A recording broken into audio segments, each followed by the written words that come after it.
नमस्कार. इनक्रेडिबल मराठीच्या आजच्या भागामध्ये आपणा सगळ्यांचं मनपूर्वक स्वागत. आजचा भाग कोणाविषयी आहे याविषयी एका कवितेतूनच सांगते म्हणण्यापेक्षा प्रश्न विचारते, कोडं घालते. बघूया तुम्हाला उत्तर ओळखता येतंय का. ही कविता आहे कवी माधव जुलियन यांची. नीट ऐका हा. स्थळे शोधुनी निसर्ग सुंदर रम्य मंदिर घाटकुणी. स्थळे शोधुनी निसर्ग सुंदर रम्य मंदिर घाटकुणी. वापडशाळा बांधून केले येते जाते लोक ऋणी. अन्नछत्र ही विद्या भिक्षुक यात्रिक यास्तव करून सुरू. अन्नछत्र ही विद्या भिक्षुक यात्रिक यास्तव करून सुरू. संस्कृती चिंतेतून सोडविले विद्याध्यापक धर्मगुरू. जिच्या व्यक्तिगत उत्पन्नातून वाहे दानाची सरिता. ती गंगाजल निर्मल राणी कोण जिचा न कोशरिता. ती गंगाजल निर्मल राणी कोण जिचा न कोशरिता. काही उत्तर ओळखता येतंय का. तुमच्या मनात आलेलं उत्तर काय आहे हे आम्हाला प्रतिक्रियांमधून लगेच कळवा. आणि आता ते पडताळूनही बघूया. त्यासाठी पुढचं कडवं ऐकवते. भोग परांगमुख होय परिन घे कर्तव्याचा संन्यास. भोग परांगमुख होय परिन घे कर्तव्याचा संन्यास. निदिध्यास घे सदाशिवाचा योग कठीण हा अन्यास. राजयोग जनकाचा नाही भाकड गोष्ट पुराणीची. राजयोग जनकाचा नाही भाकड गोष्ट पुराणीची. इतिहासाची कथा सत्य ही आहे अहिल्या राणीची. कांचन गंगा वाहवुनी जी उभवी यशाचा धवलगिरी. होळकर कुल प्रभा कोण हो तिच्या स्मृतीला ना धरिल शिरी. होळकर कुल प्रभा कोण हो तिच्या स्मृतीला ना धरिल शिरी. पुण्यश्लोक अहिल्यादेवी होळकर यांचा जन्म 31 मे 1725 रोजी झाला. 2025 हे त्यांच्या जयंतीचं त्रिशताब्दी वर्ष. त्यांच्यासारख्या प्रजावत्सल राणीचा जन्म होऊन 300 वर्ष उलटली. ही ऐतिहासिक घटना आहे. म्हणजे खरं तर या इतिहासाची उजळणी करण्याची अगदी योग्य संधी आहे. आपल्यापैकी अनेकांनीही इनक्रेडिबल मराठी या आपल्या मालिकेमध्ये त्यांच्यावर एक खास भाग करावा असं सुचवलं होतं. म्हणूनच 13 ऑगस्टला असणाऱ्या त्यांच्या पुण्यतिथीच्या निमित्ताने हा खास भाग पुण्यश्लोक अहिल्याबाई होळकर यांना समर्पित करत आहोत. चला तर या निमित्ताने त्यांच्याविषयी अधिक काही जाणून घेण्याचा प्रयत्न करूया. अहिल्याबाई होळकर असं म्हटल्या क्षणी आपल्या डोळ्यासमोर उभी राहते ती त्यांची धार्मिक सत्वशील मूर्ती. त्यांनी केलेलं दानधर्माचं कार्य हे अपूर्व आहे. त्यांनी बांधलेले ठिकठिकाणचे घाट, देवळं, धर्मशाळा, अन्नछत्र, विहिरी, रस्ते हे सगळं भारतभर अगदी आसेतू हिमाचल पसरलेलं आहे. त्यांनी सुरू केलेल्या अनेक पाणपोया, अन्नछत्र ही आजही 250-300 वर्षानंतर सुद्धा सुरू आहेत याचं आश्चर्य वाटावं. पण खरं सांगू का, दानधर्म हा त्यांच्या व्यक्तिमत्वाचा एक पैलू आहे. त्यांच्या ठायी असणाऱ्या नेतृत्व गुणांचा आजही आपल्याला पुरेसा परिचय झालेला नाही असंच खेदानं म्हणावं लागेल. त्या अतिशय हुशार मुत्सद्दी राजकारणी होत्या. प्रजेबद्दल त्यांच्या मनात प्रचंड कळवळा होता. त्यांचं न्यायदान अचूक होतं. हिशेबात त्या तरबेज होत्या. आज आपण त्यांनी सुरू केलेले हे इतके सारे उपक्रम पाहतो आहोत. हे सगळे त्यांनी सरकारी तिजोरीतून केलेले नाहीत. त्यातील बहुतेक उपक्रम हे त्यांनी आपल्या खाजगी खजिन्यातून उभे केलेत. इतकंच नाही तर अनेक ठिकाणी दर साल उत्पन्नाची व्यवस्था करून ठेवली म्हणून त्यातले अनेक उपक्रम आजही सुरू आहेत. हे त्यांचं नियोजन कौशल्य थक्क करणार आहे. त्यांचं वैयक्तिक आयुष्य अतिशय दुःखाचं होतं. आपल्या जवळच्या अनेक व्यक्तींच्या मृत्यूचं दुःख त्यांना भोगावं लागलं. पण तरीही त्या कधी डगमगल्या नाहीत. या सगळ्या दुःखाचा मारा स्वतः सोसत त्या अनेकांना सावली देणाऱ्या आधारवड झाल्या. माधव जुलियन यांची आत्ता आपण ऐकलेली ही कविता किती गोड आहे ना. मला ही कविता कुठे वाचायला मिळाली ठाऊके. शांताबाई शेळके यांनी अहिल्याबाई होळकरांवर एक सुंदर लेख लिहिलाय. त्या लेखामध्ये त्यात त्यांनी असंही म्हटलंय की एखाद्या इतिहासकालीन थोर व्यक्तीशी आपला परिचय क्रमाक्रमाने कसा होत जातो हे बघण्याजोगं असतं. अहिल्याबाई होळकर या पुण्यश्लोक साध्वीशी माझा परिचय कसा बरं होत गेला याचा मी विचार करू लागले आणि माझं मन अगदी भूतकाळात गेलं. मग डोळ्यापुढे आलं ते अहिल्याबाईंचं एक चित्र, तेही मी शाळकरी जीवनात शाळेच्या क्रमिक पुस्तकात पाहिलेलं. अहिल्याबाईंचं मला झालेलं ते पहिलं दर्शन. डोक्यावरून घेतलेला पदर, सरळ भांगाखाली कपाळावर कुंकवाची बोटभर आडवी चिरी, हातामध्ये घेतलेलं पार्थिव लिंग आणि हातानेच त्यावर धरलेली बेलफुलं, हे असं मी त्या चित्रात पाहिलेलं. अहिल्याबाईंचं हे साधं सरळ सात्विक रूप माझ्या मनामध्ये एकदम भरलं. खरं तर त्यावेळी अहिल्याबाईंचं इतिहासातलं स्थान, त्यांचं कर्तृत्व, त्यांचं औदार्य, कारुण्य, त्यांचं वैधव्य या कशाचाही मला पत्ता नव्हता. तो सगळा इतिहास मला खूप नंतर कळला, पण अहिल्याबाईंनी प्रथम मनाशी जवळीक साधली ती त्या चित्रातून. आजही अहिल्याबाई होळकर हे नाव आठवलं की प्रथम तेच रूप डोळ्यासमोर उभं राहतं. आपलाही अनुभव शांताबाईंसारखाच आहे, हो ना? अहिल्याबाईंच्या जीवनचरित्राचा सारांश सांगायचा तर सरदार मल्हारराव होळकरांची ही लाडकी सून, त्यांचा पुत्र खंडेराव यांची पत्नी, महाराष्ट्रातील जुन्या अहमदनगर जिल्ह्यातील चोंडी गावच्या माणकोजी शिंदे यांची ही कन्या.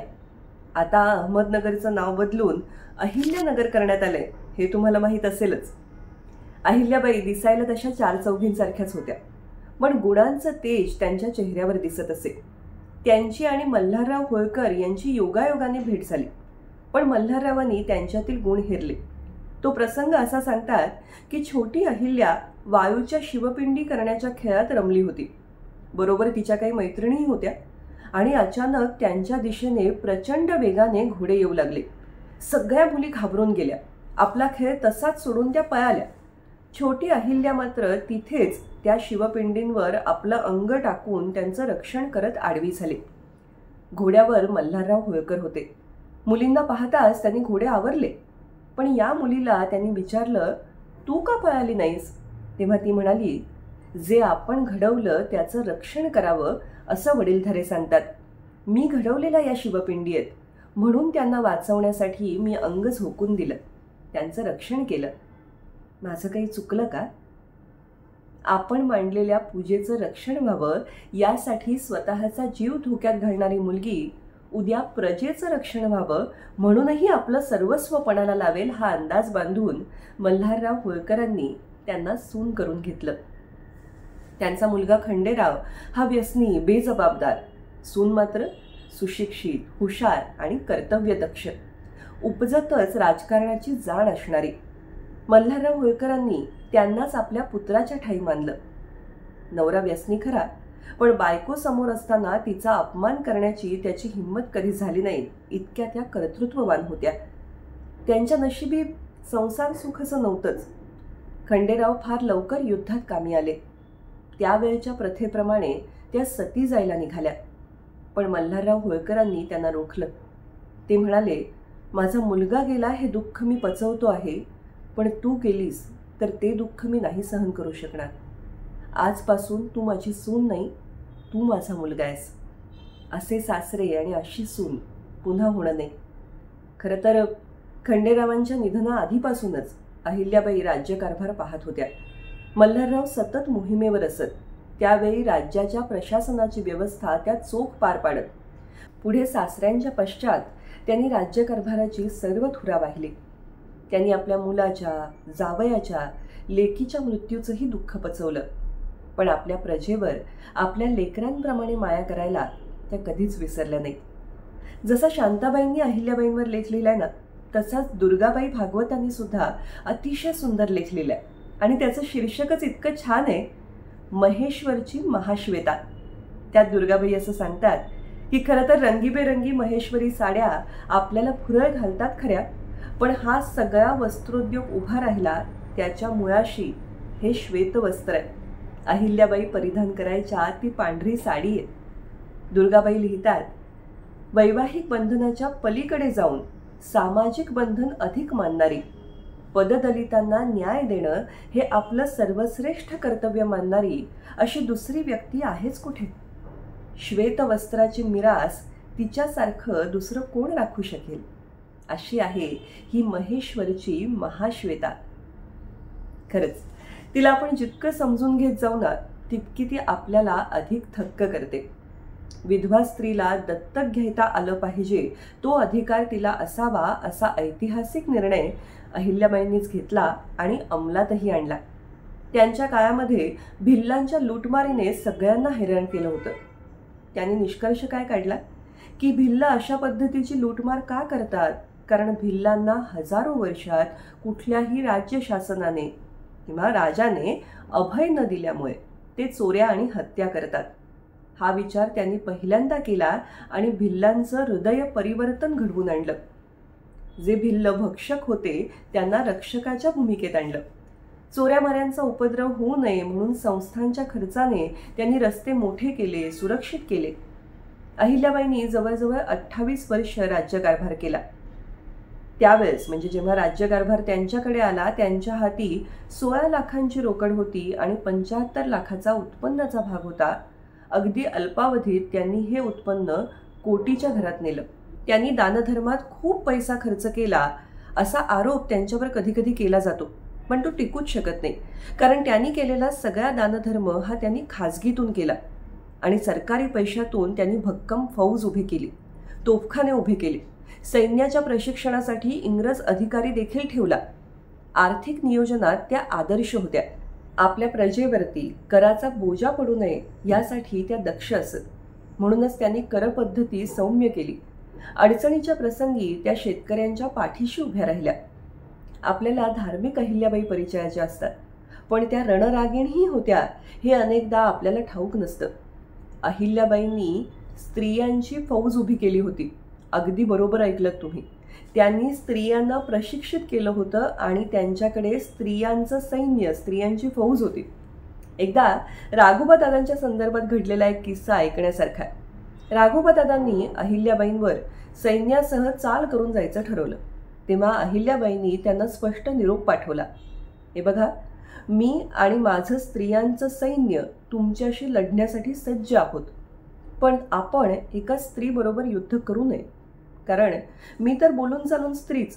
युद्धात माझा पराभव झाला तर मला कोणीही नावं ठेवणार नाही, पण जर तुमचा पराभव झाला तर सगळ्या जगात तुमचं हसं मात्र होईल.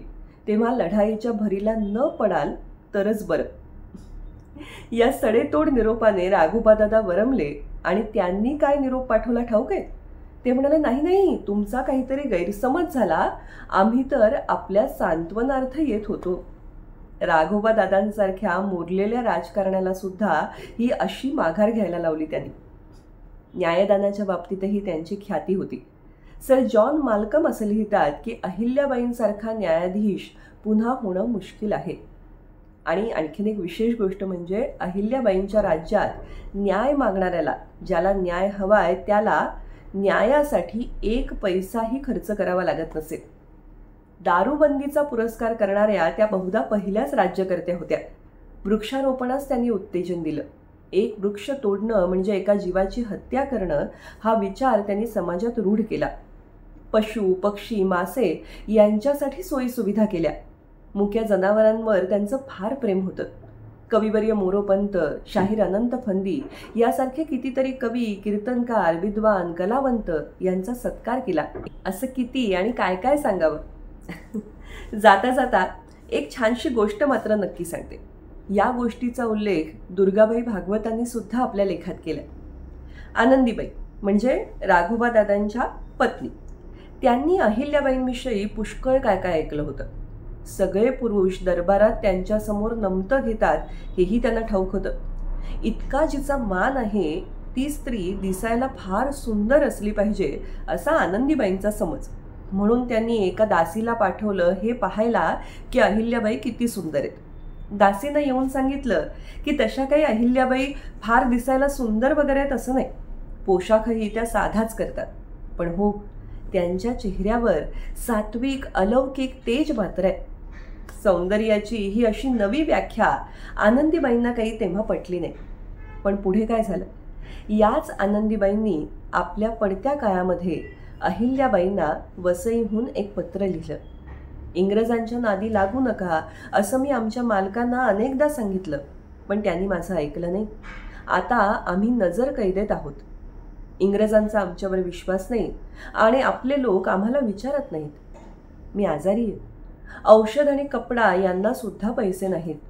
तेव्हा अहिल्याबाईंनी लिहिलं, पेशव्यांचे आम्ही नोकर, त्यांचे उपकार कधी विसरणार नाही. मी भावजय आणि तुम्ही नणंद. आपली साडी चोळी महेश्वर दरबारी येऊन घेऊन जावी.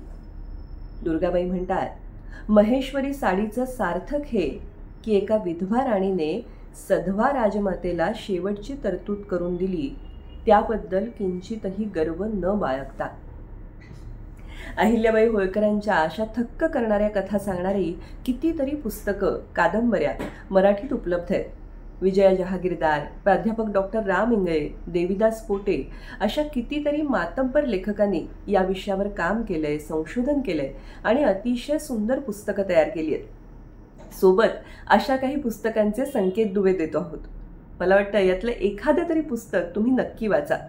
आणि हो, आजचा भाग तुम्हाला कसा वाटला हे आम्हाला प्रतिक्रियांमधून कळवायला विसरू नका. पुन्हा एकदा पुण्यश्लोक अहिल्याबाईंना अभिवादन करून आजच्या भागात इथेच थांबूया. भेटूया पुढच्या भागात एका नवीन गोष्टीसह. धन्यवाद.